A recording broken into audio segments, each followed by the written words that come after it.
The information and views expressed by our host or guests on the Unlock Potential podcast are their own, and not a substitute for professional medical or fitness advice.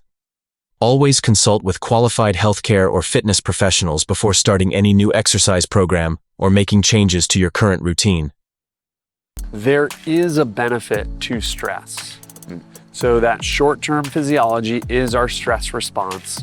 And so sometimes we engage with too much stress, and the suggestion is, reduce your stress, eliminate your stress, get rid of your stress. You're too stressed. And people get so focused on not stressing, but that's not healthy either. You gotta engage in the battle. Hello and welcome to Season 2 of Unlock Potential. I'm Brian Delaney. Our focus this season is fitness. I'll be joined by Dr. Duvall, who's going to guide us through his protocol for getting into your best shape so we can live our best lives and serve others well. Hello and welcome everybody to another episode of Unlock Potential. We're here with my co-host, Dr. Duvall, and I'm Brian Delaney. And we're going to do a little bit more of a deep dive into some of the concepts that Corey has been teaching about. And that way we can get into the particulars, right? We always say the devil's in the details. I think the healing and fitness is in the details when it comes to these concepts. So I'm excited to be back with you, learning with you, teaching with you, and growing with our community that we're building here. So great to see you once again. Great to see you, Brian. Yeah, awesome. So let's just dig into it. You cool with that? Yeah, let's go. One of our last couple of episodes was discussing this idea of war and famine, right? Yeah. This concept of war and famine. Can you dig in and give us some of the levels on that? Yep. So our health and our long-term performance is rooted in our physiology. Okay. Survival is getting through the war and surviving the famine, but thriving and making long-term health and long-term progress is about winning that war and avoiding famine altogether. And so when we think about our day-to-day basis and what it's like to lose the battle and to go through famine, that means that we're executing our exercise with way too much intensity for way too long a duration, or we're avoiding the appropriate intensity and not pushing quite enough. That means we're losing the war and we're going to go into short-term physiology. It also means that we are ignoring our hunger, or we're eating in a way to prevent future hunger. So we're binging because we can get it in right now. I see.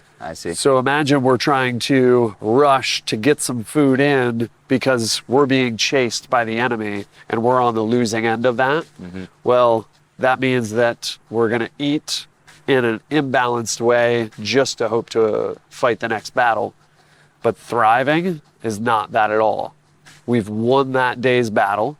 It's time to feast. It's time to enjoy our victory. That's great. And so what we're looking to do is balance our long-term and short-term physiology through teaching our body that we're winning the war and that we're not going through famine. I see. That makes sense. Talk about that the not too hot, the not too cold, the just right of fitness and of, really living, because we're not just talking about fitness at this point. We're talking about fitness and all the applications, what we do inside the gym so we can be unstoppable outside the gym, right? So can you talk a little bit about the Goldilocks zone when it comes to this application as well as some of the other tools and frameworks you've broken down? Yeah. So that Goldilocks story where she's looking for not something that's too soft and not something that's too hard, something that's just right.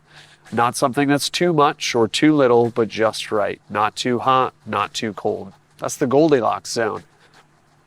And so that plays a role in all aspects of our physiology. Avoiding foods that we need mean that we are deficient. Eating too much of that very same food means we're toxic. We've got to find the middle ground of that food. Too little intensity, too much intensity, too much time with our work, too little time with our work, too much time with our family, too little time with our family. All of these things play a role. And so we're always looking for, hey, where's that sweet spot, that Goldilocks zone? Yeah, and I think without coaching, without clarity, without information, where people are saying, "Hey, look, there's something wrong," but we don't have something to sell you right now to make it better. We're just going to give you the way we think around this. We're going to give you some of the things that we do around this, and we're going to give you some of the tools that we use around this in order to make it better. There are so many people who are suffering because they feel like they're in a can't win life. I just can't win. I'm either working too much or I'm working too little. I'm either doing too much in the gym or not doing anything. Or, because they're living in those extremes, and those seem like counterpoints. But those are just, what you're saying, what I'm hearing you say, is those are just measures at the end of a scale. And our job is, as a person who is not up or down, but we're alive, right? Those scales are alive just like we're alive. That's how they're proper measuring tools. Exactly. Yeah, and so if you're in that position, that's okay. We've all been there. And if it seems like you can't win, it's like we're going to start with how to stop losing. And that's with our fundamental understanding of having living scales in order to measure living people, right? You're right. And that's such a huge deal. So like when we're talking about that short term, because you talked about, when I think about the battle, like if we're using the battle in war, I think about the short term, right? And at the point where I was coming to see you, and at different points in my life, I felt like I was losing the battle and the war, right? But talk about the Goldilocks zone in that short term and how that works. Yeah. So there is a benefit to stress. So that short-term physiology is our stress response. And so sometimes we engage with too much stress, and the suggestion is, reduce your stress, eliminate your stress, get rid of your stress. You're too stressed. And people get so focused on not stressing, but that's not healthy either. You got to engage in the battle. And so one of the things that's helpful for that is that blood needs to get to our cells. And that short-term stress physiology is about getting blood to our cells in a good, healthy way.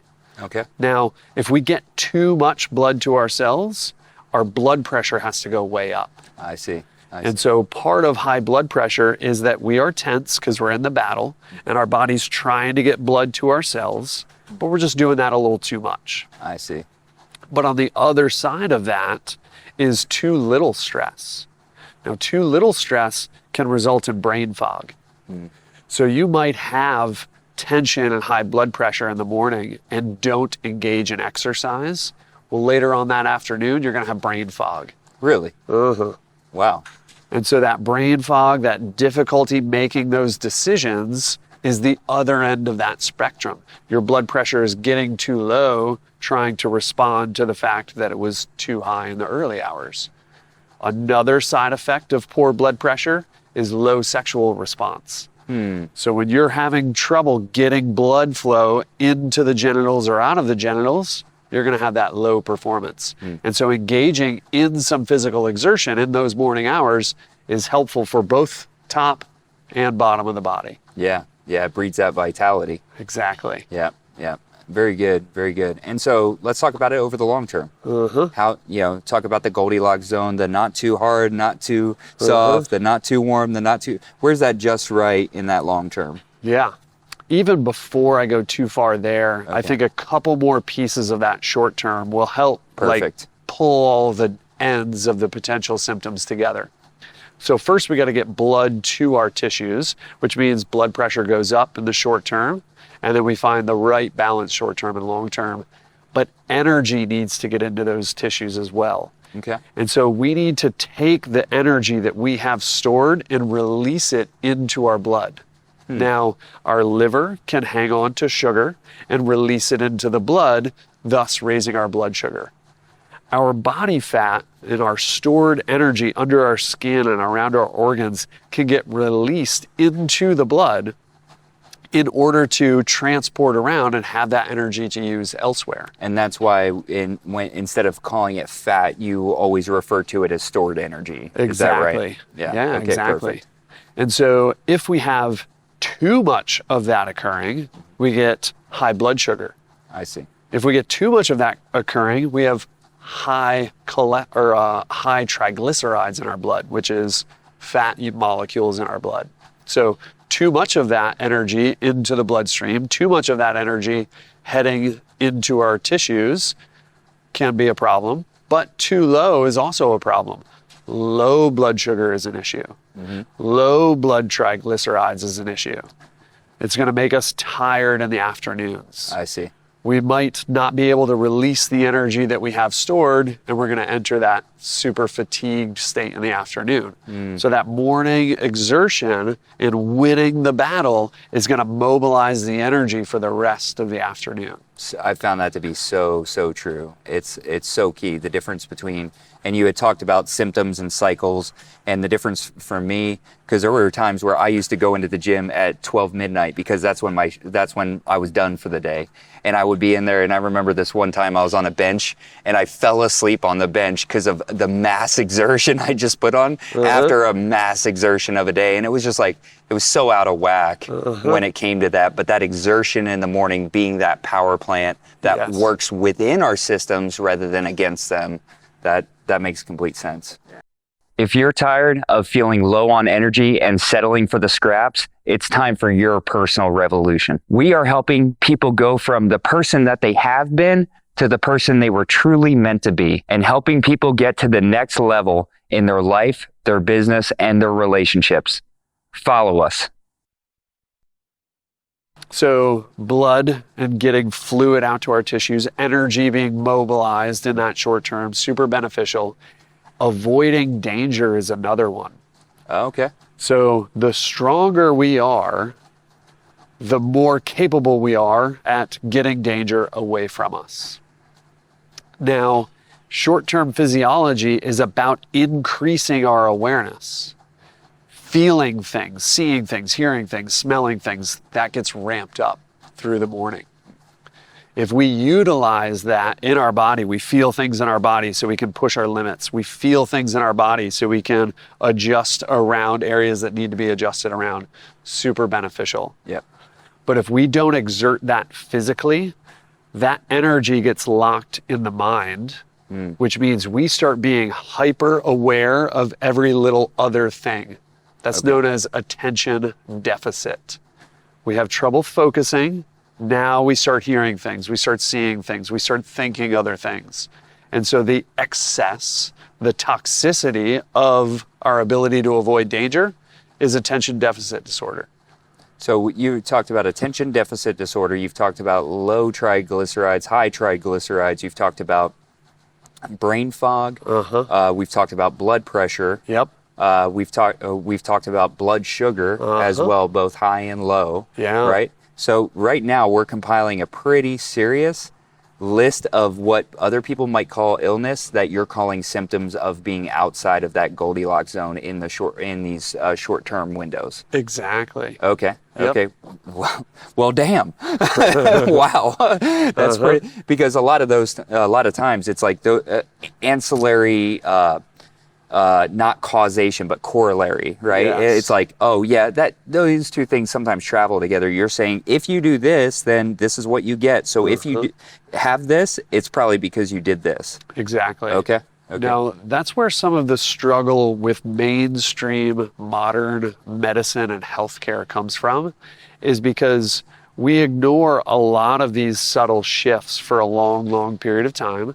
We have a little genetic predisposition to one being a little worse in our physiology than other people.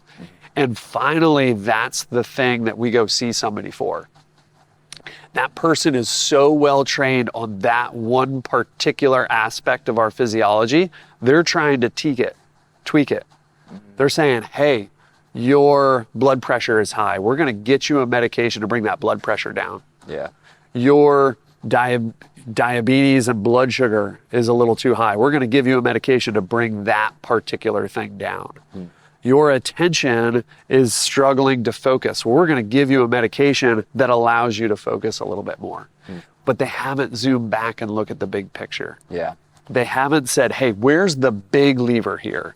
They're way down at the end, moving these tiny little levers, hoping to change an entire person's being. Yeah. When in reality, we've got some big levers. That's right. That's right. And the symptoms typically aren't the levers to push on. Exactly. Right? Yep. I think that's what you're pushing on is like, hey, they push on the symptom in order to get people back into this Goldilocks zone, which doesn't work because the problem just creates more symptoms when you start to treat them. It becomes a medical whack-a-mole, right? And now they're throwing parts and RXs at you and doing all that, and you're taking them, and you both are fingers crossed. Yes. Right? Yeah. Maybe there's going to be a stillness, but if you're in that position where you just see the repeated symptoms popping up after other symptoms are taken care of, yes, it's really normal, and it's also not a necessary condition, right? There's a prescription for that that's not just filled at the pharmacy. It's filled at your local gym or in that room where you have a mat that you can do this work in, right? So, exactly. Yeah, Yep. yeah, that's great. That's great. So that's the short term. Okay, so shifting to long term now. Yeah. What does that Goldilocks zone look like as far as that long term? I'm sure there's some of those things that are just extrapolated out, but yeah, what's unique to that zone? Yeah, so we can have toxicity and deficiency in that long-term physiology as well, which relates to an imbalance in the short-term and long-term. Infections are a sign that we are deficient in our long-term physiology. Okay. So when a bacteria invades in our tissue and a virus invades into our tissue, there's the short-term physiology aspect, which is kill the invader. And so we can create a lot of inflammation through that process. But we have to go through and clean up that inflammation from the invader, wash it away, and build new healthy tissue. Now, if we don't go through that process appropriately, those byproducts get left over and built up. I see. And that creates clogs in our system. And those clogs mean that the next time an infection comes in, our tissue and our fluid has trouble getting the white blood cells there. I see. It has difficulty, and so now the invader can get a little deeper. And we have this layering process of these infections getting bigger and more extreme and taking over more of our life over time. Until they become pneumonia, walking pneumonia, debilitating, and then it looks like, well, you died as a result of, or you had to go into, your life has dramatically changed forever now. Exactly. As a result of pneumonia, when it was all what you're saying is, it was the precursors, the blocks that happened early, Exactly. the being out of balance. Exactly. Awesome. Yeah. Awesome. And so we can also have wound healing that can get off in that long-term process. Okay. So if we have somebody who's involved in their short-term intense physiology too much, their blood pressure goes up. Okay. Well, one aspect of that blood pressure going up is you start to damage the inside of the arteries. Think of extra friction and extra fluid kind of pushing along. Yeah, and that's why they start to harden like that, right? Exactly. Yeah. So if I were to put a lot of pressure on my skin, I would end up with a little bit of an open sore. And my body's going to send a clot in to heal that open sore and then to repair that tissue. Well, the first phase of clotting is short term. The repair and release and renormalizing of that's the long-term physiology. And so the issue is people with high blood pressure stay in that process. It damages the inside of the lining and you get a little clot.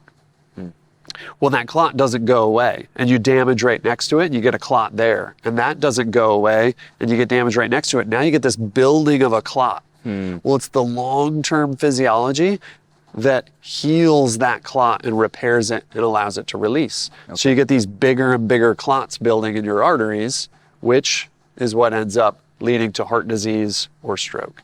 So what you're telling me is butter's not the problem.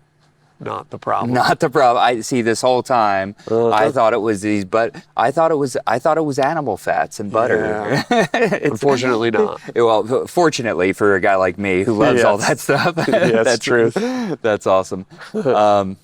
So like you're talking about these zones and we're talking about this like living scale that adapts, but it's not like it moves, that we can know if we're if we're sitting in the Goldilocks zone because of a lack of the symptoms that you're talking about, both in the short term and the long term. Exactly. Can you give us a better thermometer or way of checking if we're in that zone, we're staying in that zone, or how far out of whack we are?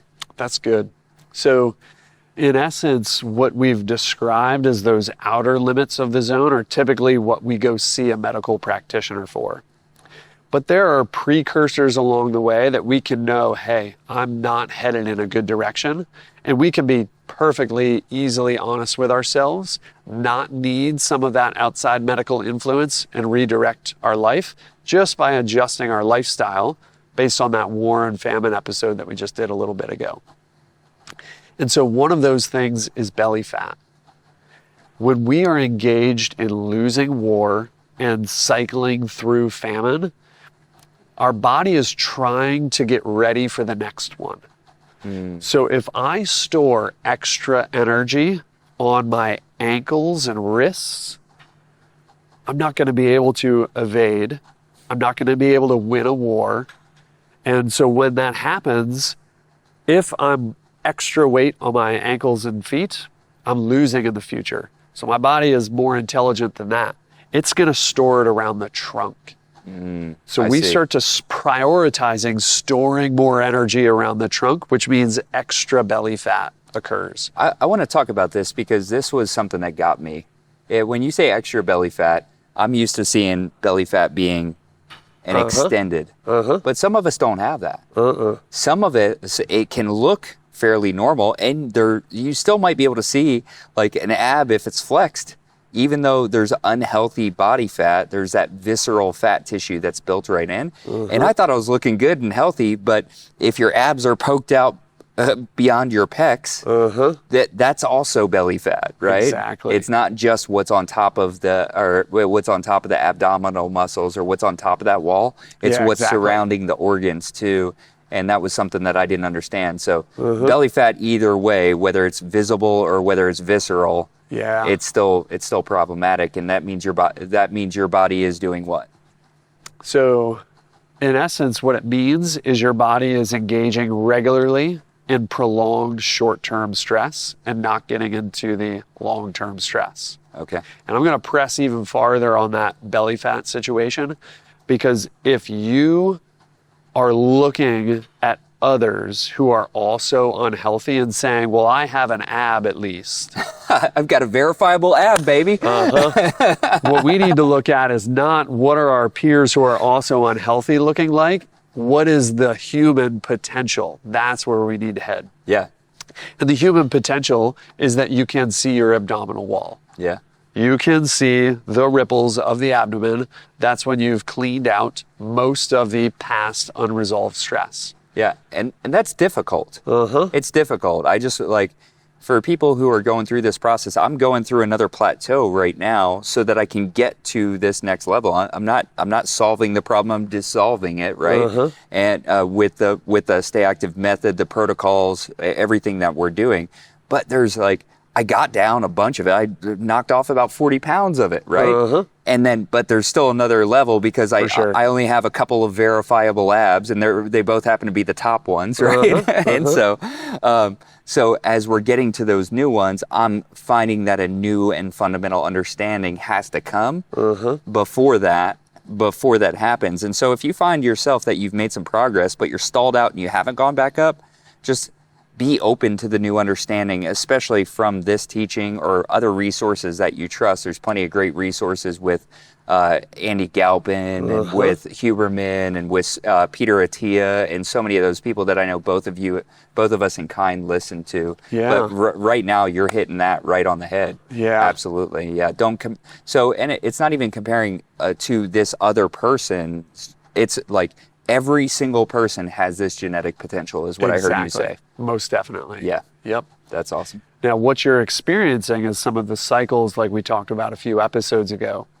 The daily cycle is what we're trying to align to, and you're experiencing lunar and seasonal and annual cycles. So you go through a phase where you make improvements, and you go through a phase where it backs off just a little bit. And then you go through the next phase, you make more of those improvements, and then you see it back off a little bit.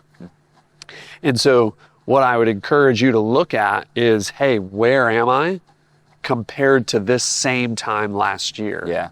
Yep. And you're way ahead of where you were this same time last year. Now, you'd reached a peak in that summer to fall period. Awesome. We're going to compare that next summer and fall. And we're going to take a look at those factors then. Awesome. Awesome. Sun's out, guns out. I'm excited. Yes, Sun's baby. out for verifiable abs. Yes, Is that the case? That's what we're looking for. That's awesome. Now, you brought up the difference between internal visceral fat and subcutaneous fat, or fat that's on the skin on top of the abdomen there. And so there is also a deeper awareness that a lot of us men can check in on ourselves. And that has to do with the hair growth around our ankles. So many of us who engage in a lot of short-term physiology means that we have to put off our long-term physiology. Hair growth and fluid circulation is one of those things that reduces that long-term physiology. And so I had reached a place personally where I had lots of visible abs, but I was also losing the hair around my ankles. Your body was letting you know we're in for the short term. You're killing it, but long term we don't have what we need. Exactly. Okay. I had dipped from lean to starving. Oh yeah. Yep. And so you go too far the other direction. You say, hey, I'm reducing this stored energy, but at the same time, I'm costing myself long-term physiology. And so paying attention to the hair around the ankles can let us know when we're backing off a little too far as well.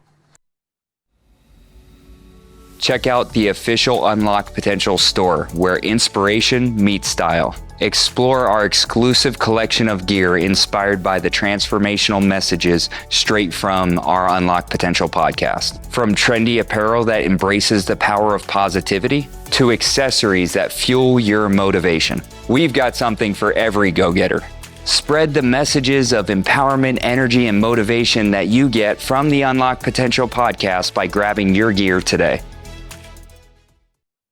So all the guys out there right now are checking their ankles. I've got some hair. I remember though when I went through another program in order to lose weight before this and had success on the scale, but I lost literally all of the hair from here down. No kidding. Yeah, I Wow. dropped so much weight in so little time, and I was starving my body throughout that whole process. So now that I was like, how did this all happen? Like, exactly how. Yeah. I mean, it is less maintenance at all, but I'm not looking for that kind of work. Yes. So that's great. So when it comes to being in that zone or being in that place, you really are hyper focused on the time of day where we're initiating that stress. And I think experienced stress, or maybe received stress and initiated stress, you have two different results on that. If you get hit with a bucket of cold water unexpectedly, your body's going to respond in a different way than if you get in a cold plunge. If you have to walk in the desert to cross it rather than the sauna, or if you are intentionally engaging in the work rather than just having bags put on top of you, right? So talk about that importance of that AM exercise and initiating that stress and getting into that Goldilocks zone. Yeah. It is entirely about what our body is attempting to do physiologically in that solar cycle. As the sun rises, our energy naturally rises. Now, if we feel a little tired and we don't assist that rise, then we don't get the benefits of that short-term physiology. We don't get the energy to our muscles. We don't get the fluid to our tissues. We don't get to really increase our sensory awareness. I see. So we need to get that rise in the morning to attack that positive short-term physiology. Yeah. I've also noticed that it starts to callous my receptiveness to things that if I hadn't done the workout, I might otherwise be overly sensitive, like unhelpfully sensitive to, not have a positive sensitivity to it, but a negative responsiveness or a negative reactivity to it. Yeah. And so it kind of dulls that a little bit. It takes the chip off my shoulder a little bit in the morning, allows me to listen to others a little bit more, because I got a little bit of my what Joe Rogan might call the monkey brain out of the way, or that kind of thing. And so just having that has become such a vital piece, and not making a decision about that. I just cannot encourage. I cannot encourage people enough. Like, there's one thing that I don't do. I do not make any decisions before I have my first cup of coffee. I just don't do it. My ability to make high quality decisions at that point is so far diminished that it's just not the good time to make decisions. So I don't. I've already made them before, and I just follow the decisions that I've made before rather than doing it in that moment. And it's easy to get out of whack. Any encouragement for those people who are sitting there and every day they get up and they're like, I'm tired. Like, they know that's supposed to be, but like any push or encouragement or any help you can give those people, because that there's a fortress in between them and the gym, or them and getting a great workout in the AM in order to get those things started. First, compassion for your past self that created that habit. Okay. Often we create it out of protection or a lack of awareness. Yeah. The protection was you were forced to do more than you should have, more often than you should have been forced to, and you got resistant to it. Lack of awareness is the guides of your tribe, the leadership of your family and of your community did not show you the way. And so you were either forced to do it or never offered the opportunity to be aware of it. Have compassion for that. But then acknowledge that you are an adult, and showing up for what you need to do is just how we need to function. And the discipline to simply show up and start.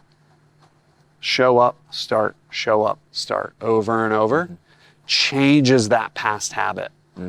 And has a ripple effect to many others around you. So good. So good. It's so good to know that when we step back from this journey, and with the amount of people who I know who are suffering or who are frustrated, injured, or just in a place of ignorance, it's just like, I don't know what to do and I don't even know where to start, that this can be a resource for them where it wasn't a resource for me. I got to learn working out from my father, who got to learn it from Ronnie Coleman and all of those guys. And we're not genetically bodybuilders, let's say. But he passed down what he could to me, right? From his place of, this is the best I know, this is the best I can give you. I'm going to give it to you, because he didn't have somebody who necessarily gave it to him. And then I got to pass it. Now we get to correct it. Right? We're able to heal some of that information and then give it to you in a form that's not only true, but tested, experienced by so many others, being able to be documented for over 20 years, and just puts people back in a position where they are empowered. They don't need to come to CrossFit Asheville in order to have an awesome experience, not only of themselves, but of exercise and therefore of life. And that Goldilocks zone is absolutely the key, and the tests and the different indicators, that's the key. So don't hesitate to go back, rewatch this. We're going to be doing a Patreon episode, which is a deep dive on this.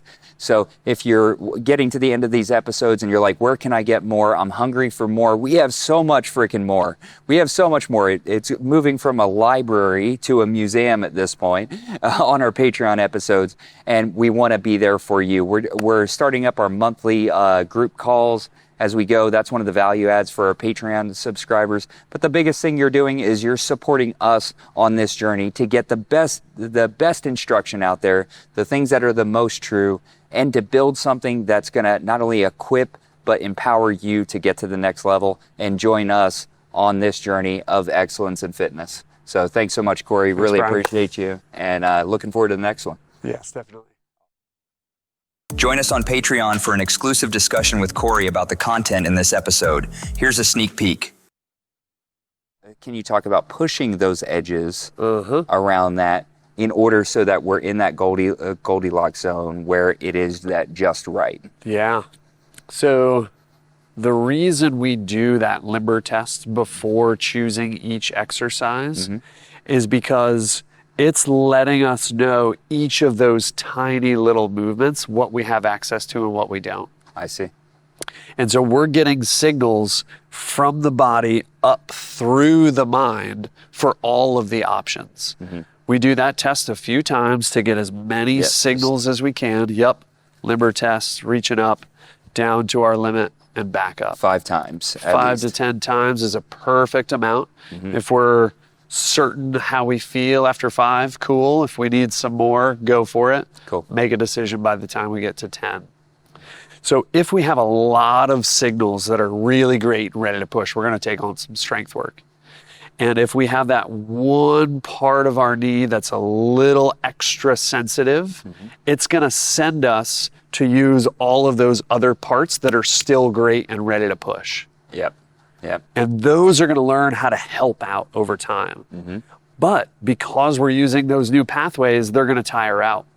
So an exercise or two later, we're going to start to feel stiff and tired. When we feel stiff and tired, we switch to stamina work, which backs off the intensity and allows us a little bit more freedom. So let's say then you're doing a similar exercise on that one path on the knee.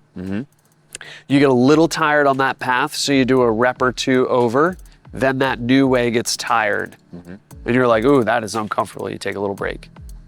And then a rep or two in the normal way, a rep or two in the other way, back off a little bit. And over time, you build stamina in that other way.